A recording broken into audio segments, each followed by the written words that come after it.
SSP Global Jobs, the first job consultancy of Haryana. रोजगार दिलाए, बेरोजगारी भगाए। नमस्कार साथियों, मैं पवन कुमार एक बार फिर आपके सामने आया हूं नज़र लेकर।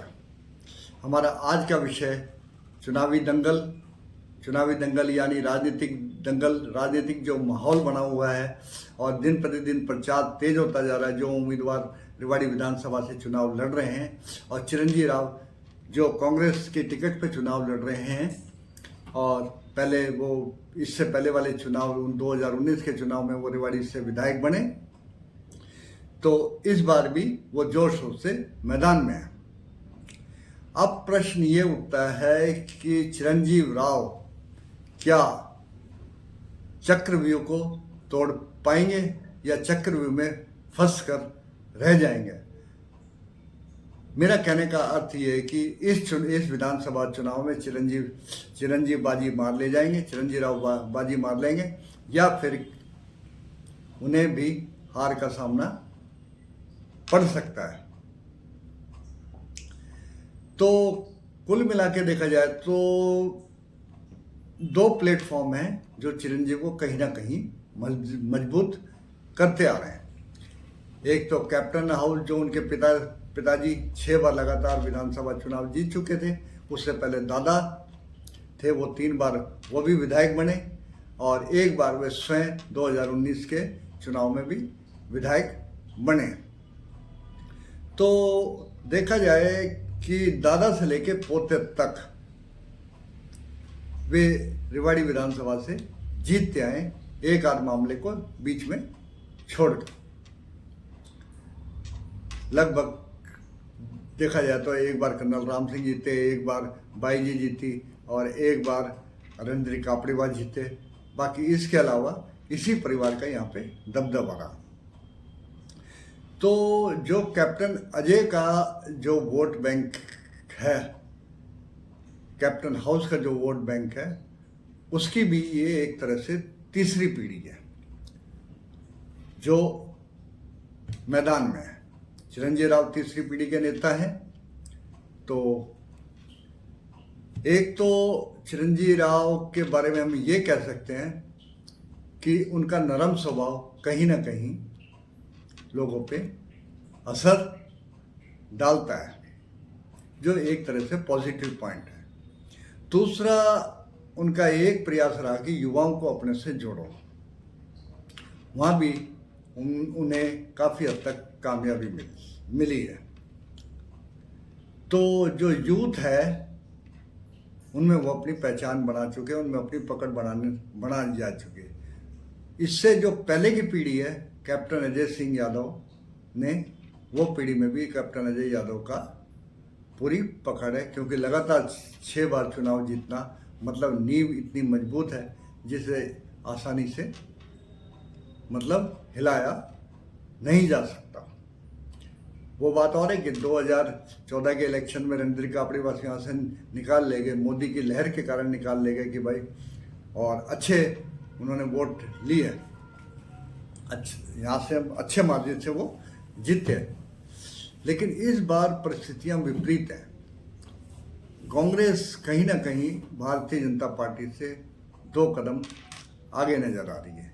यदि हम प्रदेश की बात करें तो प्रदेश में लगभग 30 के आसपास सीट भारतीय जनता पार्टी की यानी की संभावनाएं जताई जा रही हैं और लगभग 50 प्लस पे या 50 प्लस के थोड़ा आगे 1-2 आगे पीछे वहाँ कांग्रेस की मानी जा रही है कि इतनी सीट कांग्रेस यहाँ से निकालेगी। तो सबसे बड़ा एक पॉइंट ये भी है कि चिरंजीव राव के साथ उनका जो उनके कैप्टन टाइम का जो वोट बैंक है वो भी उनके साथ, युवाओं का भी उनके साथ, और कांग्रेस का एक तरह से दोबारा पुनर्जन्म होना उसका भी उन पे कहीं ना कहीं असर है। अब सही तरीके देखा जाए तो चिरंजीव राव पूरे सेफ मोड में है। सेफ मोड में मीन्स उन्हें ऐसा एहसास होता है कि वो तो विधायक हैं भी और चुनाव का रिजल्ट आने के बाद भी वो विधायक रहेंगे। लेकिन दूसरी तरफ हम देखें सेकंड साइड में, तो सतीश प्रधान जी ने भी अपनी जान लगा रखी है इस विधानसभा चुनाव में। वो पहले भारतीय जनता पार्टी से टिकट के दावेदार थे। संभावना थी कि टिकट मिलेगी, लेकिन नहीं मिली। नहीं मिलने के कारण वो आम आदमी पार्टी में चले गए और आम आदमी पार्टी की टिकट पे वो चुनाव लड़ रहे हैं। सबसे पहले तो चर्चाएं ये थी कि आम आदमी की पार्टी की टिकट मिलने से क्या सतीश यादव को कुछ फायदा मिलेगा, क्योंकि वो दोनों बार जब चुनाव लड़ा था, जो पहले मतलब ये 2019 से पहले के जो 2 चुनाव लड़े थे, तो वो ज़्यादा गैप में नहीं थे, ज़्यादा पीछे नहीं थे, तो उतने ही मार्जिन की उनको ज़रूरत थी। आम आदमी पार्टी की टिकट लेने से क्या उनके वोट बैंक में कुछ इजाफा होगा, ये सबसे बड़ा अहम सवाल है। हालांकि आम आदमी पार्टी की यहाँ 2,500 के आसपास कार्यकर्ता थे, लेकिन वो कार्यकर्ता कहाँ हैं, वो अभी तक चुनावी दंगल में नज़र नहीं आए जो सतीश प्रधान के साथ कंधे से कंधा मिलाकर चल सकें। तो अब तक अगर मैदान में नहीं उतरे वो आम आदमी पार्टी के कार्यकर्ता, तो सतीश जहाँ थे वो वहीं के वहीं हैं। अभी जो चुनाव प्रचार चल रहा है वो उनका अपने दम पे चल रहा है। जो उनका प्रयास है वो अपने दम पे प्रयास है, और अपना चुनावी दौरा चाहे रेवाड़ी शहर का हो, चाहे रेवाड़ी के देहात इलाके में हो, उन्होंने अपने उसको बनाया हुआ। अब बात करते हैं कि बाय द वे अब कब आ रहे हैं। जहाँ तक कि 21 तारीख के आसपास केजरीवाल जी हैं वो रेवाड़ी आएंगे, और मान भी आएंगे जो पंजाब के मुख्यमंत्री हैं, तो ये भी आएंगे। अब इस चीज़ पे डिपेंड होता है कि अगर केजरीवाल आके यहाँ पे चुनाव सभा को संबोधित करते हैं, तो क्या सतीश यादव का ग्राफ उठेगा, ये सोचने का विषय है।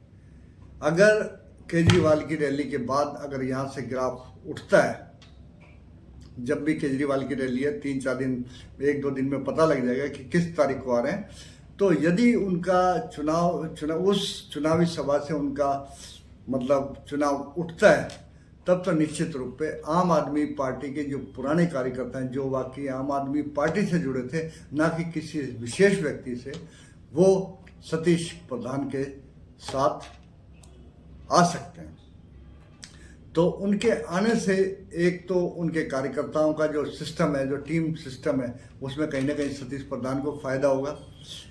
अब उन्होंने किस तरह की वर्किंग करी है, कैसी वर्किंग करी है, मतलब आम आदमी पार्टी के लिए, तो ये भी काफ़ी मतलब ये आगे तय करेंगे।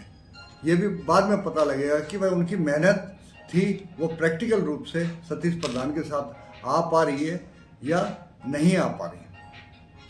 तो तब तक हमें इंतज़ार करना होगा जब तक केजरीवाल की रैली मतलब चुनावी सभा नहीं हो जाती, उसके बाद ही तय किया जाएगा। लेकिन शहर में ये भी चर्चा है कि इन्होंने आम आदमी पार्टी की जो टिकट है ये लेके सही नहीं किया। जहाँ सतीश प्रधान जी कहते हैं भाई मैं तो एक सफाई कर्मचारी की तरह मतलब इधर सफाई करना चाहता हूँ, चाहे भ्रष्टाचार की सफाई हो, वहीं लोगों की राय ये भी है कि सतीश प्रधान ने आम आदमी पार्टी की टिकट लेकर बहुत बड़ी गलती की है।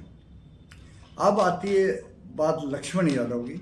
लक्ष्मण यादव वैसे सही मायने में सही है, बोलचाल में सही है और काबिलियत और कौशली से विधायक भी रहे हैं, लेकिन ऐन मौके पे भारतीय जनता पार्टी ने लास्ट मोमेंट पे उनको रेवाड़ी विधानसभा से टिकट दे दी।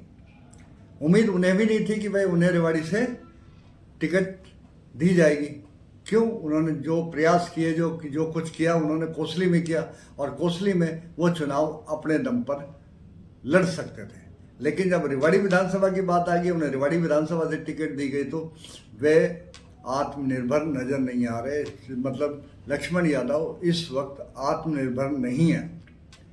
वे पूर्णतः भारतीय जनता पार्टी पर डिपेंड है और इसके साथ ही वो रामपुर हाउस यानी राव इंद्रजीत पर भी डिपेंड है। राव इंद्रजीत पे डिपेंड होना और भारतीय जनता पार्टी पे डिपेंड होना उनकी जीत और हार को तय करता है। भारतीय जनता पार्टी जैसा होना चाहिए, जैसे जैसे उनका जो अभियान चलता है वो अभियान चलना चाहिए, वैसा अभी भारतीय जनता पार्टी का उस रूप में नहीं आया है कि उसको चुनाव को कैसे उठाया जाए।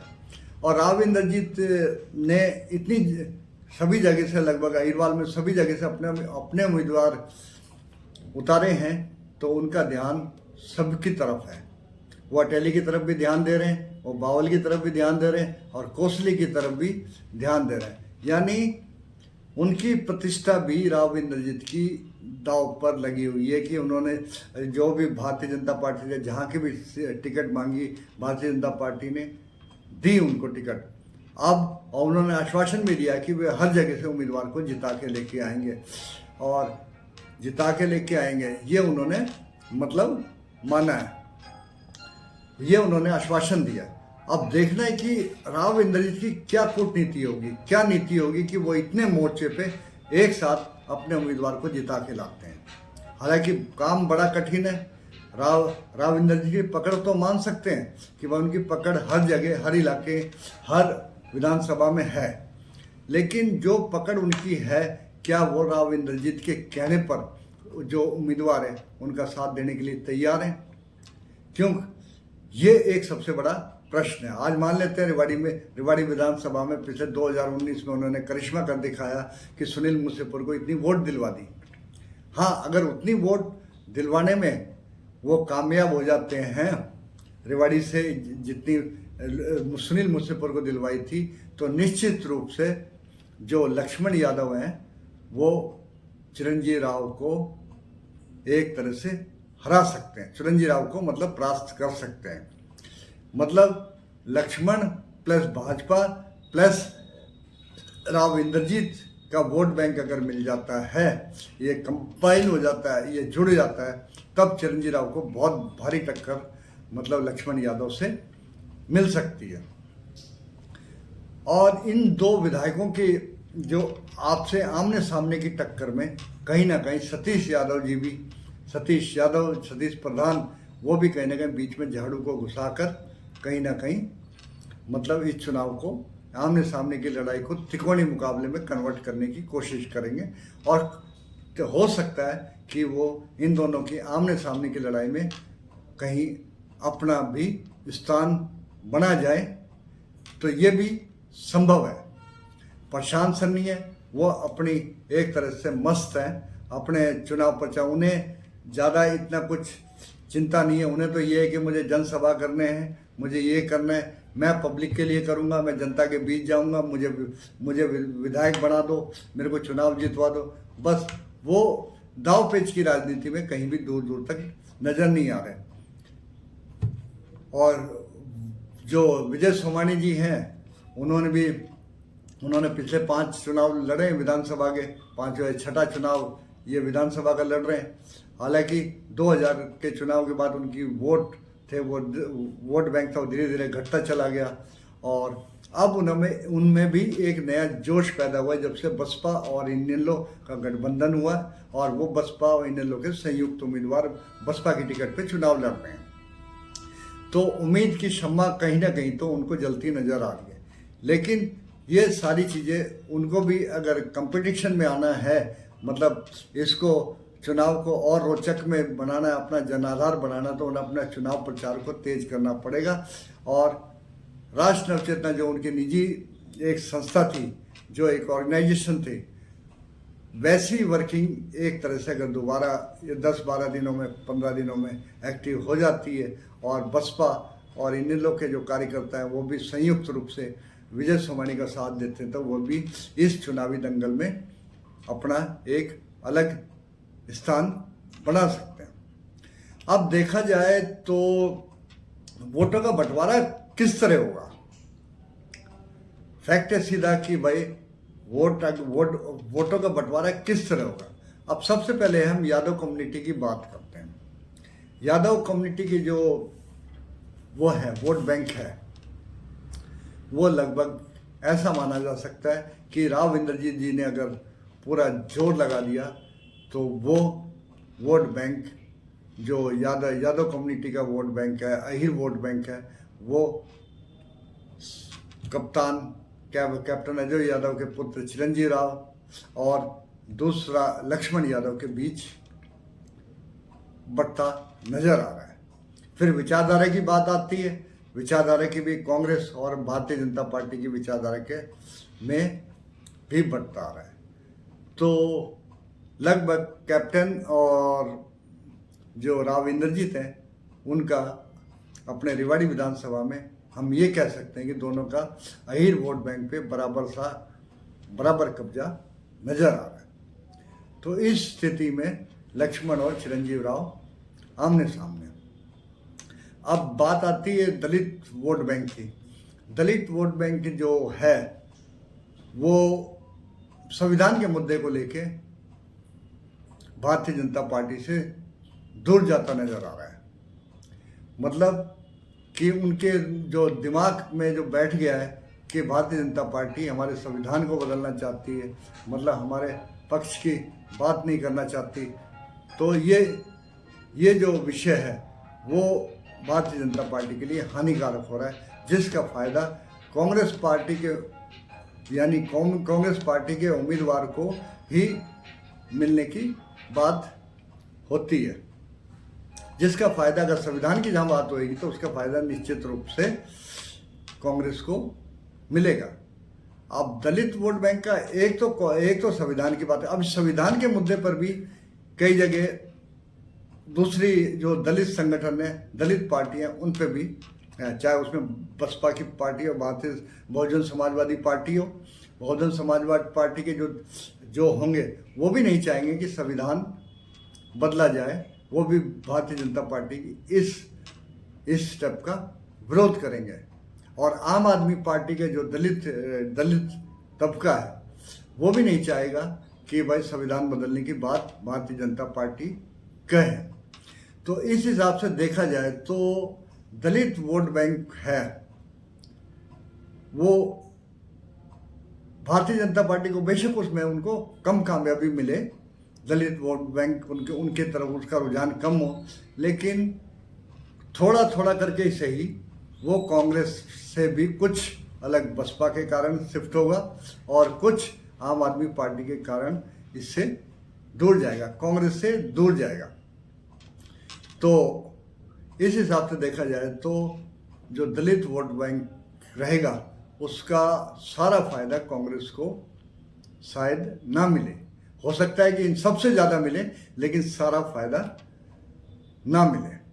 अब बात करते हैं पंजाबी कम्युनिटी और इनकी जो अदर कास्ट हैं, चाहे ब्राह्मण हो चाहे ये हो, तो उनका रुझान तो देखा जाए तो सबका भारतीय जनता पार्टी की तरफ ही ज़्यादा है। व्यापारी वर्ग है वो भारतीय जनता पार्टी की तरफ ही जाएगा या फिर कांग्रेस की तरफ जाएगा।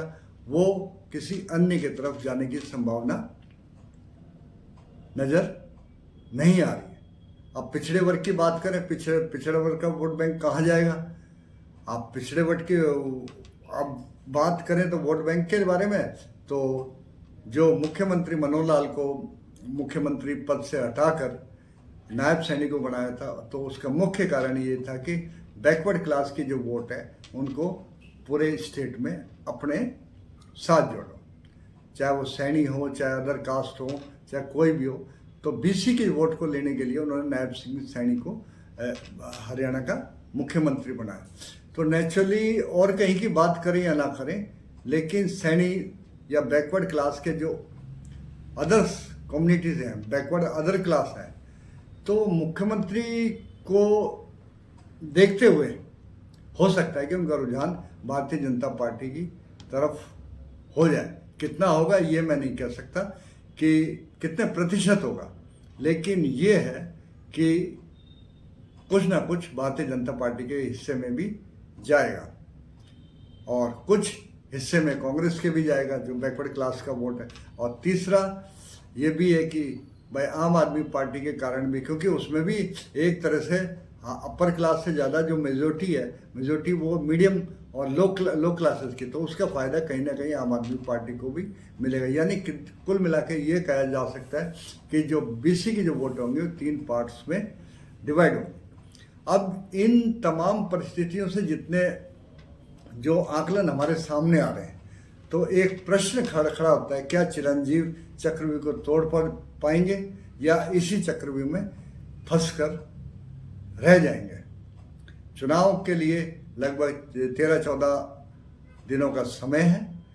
अब चुनाव प्रचार भी उनका बढ़िया चल रहा है, क्योंकि लगभग उनका दूसरा दौरा चल रहा है, जबकि अन्य उम्मीदवारों का भी पहला राउंड भी पूरा नहीं हुआ, वो सेकंड राउंड में।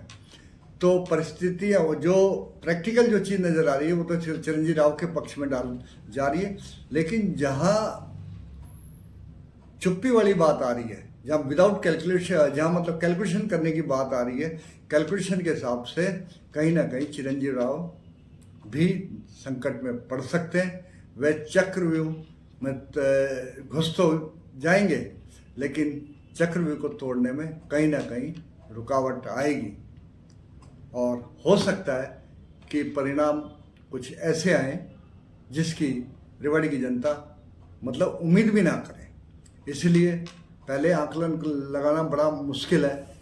हो सकता है कि कुछ ऐसी भी वोटें हों जो पब्लिकली ना हो, जो चुनाव प्रचार में इन्वॉल्व ना हो रहे हो, जो चुनाव प्रचार में किसी तरह का योगदान ना दे रहा हो, लेकिन वो व्यक्तिगत रूप से किसी को देखें तो वो अपने विवेक और अपने उसके आधार पे वोट डालेंगे। तो इस बार के चुनाव में छुपे हुए वोटों का भी बहुत अहम रोल रहेगा, जो खुल के तो मैदान में नहीं आ रहे, लेकिन उनका कहीं ना कहीं वोट बैंक में कहीं ना कहीं, किसी के वोट बैंक में कहीं ना कहीं इजाफा करेंगे। ये हम भी नहीं जानते। तो आज बस इतना ही, मिलते हैं अगले एपिसोड में। तब तक के लिए मेरा नमस्कार। For jobs and more details, contact phone number 8199976953, 8222876953, 9355176953, 8295976953. Our office address: SSP Global Jobs, 2nd floor, shop number 7, New Balaji Market, near BMG Mall, Rewari, Haryana.